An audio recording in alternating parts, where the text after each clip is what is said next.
membres du FLN étaient des ordures. Bouteflika, Boumedienne, il y a eu des gens formidables, mais les gens formidables du FLN, c'est très très intéressant, les gens les plus honnêtes, quand l'indépendance a été déclarée, des gens comme Boudiaf se sont sauvés en exil. C'est intéressant.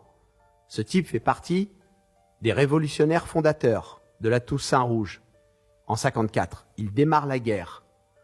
Et bien Boudiaf, quand il obtient son pays, il se sauve à l'étranger. Pourquoi? Il avait compris ce qui allait se passer. Beaucoup de révolutionnaires algériens ont vu qu'il y avait des gens au sein de l'organisation qui n'attendaient qu'une chose, que la guerre se termine pour se partager le gâteau. Et le gâteau, c'est l'Algérie.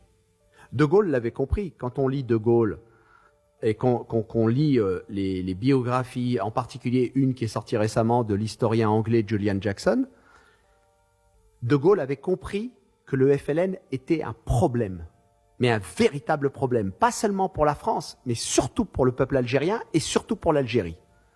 Aujourd'hui, quand on voit ce qui se passe en Algérie, les mecs qui sont au pouvoir sont les héritiers du FLN. Et pas le FLN de Ben Bella, qui a été renversé par un coup d'État. Le FLN de Boumedienne et de Bouteflika. C'est ça l'héritage. C'est ça l'Algérie d'aujourd'hui. Et l'histoire de l'Algérie d'aujourd'hui et la tristesse qu'il y a dans ce pays, la façon dont le peuple est traité, ça vient de ces ordures qui ont pris le pouvoir sur un coup d'État. D'ailleurs, Boumedienne avait compris la rhétorique française. Quand on lui a dit c'est un coup d'État, il a dit non, non, non, non. C'est un réajustement révolutionnaire.